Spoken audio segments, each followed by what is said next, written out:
हरे भक्त जनों के संकट नाश जनों के संकट क्षण में दूर करे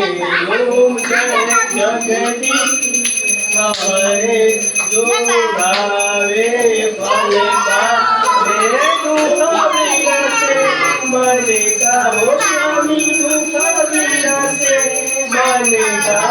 सुख संपत्ति घर आवे सुख संपत्ति घर आवे कष्टों मिटे का ओम जय जगदीश हरे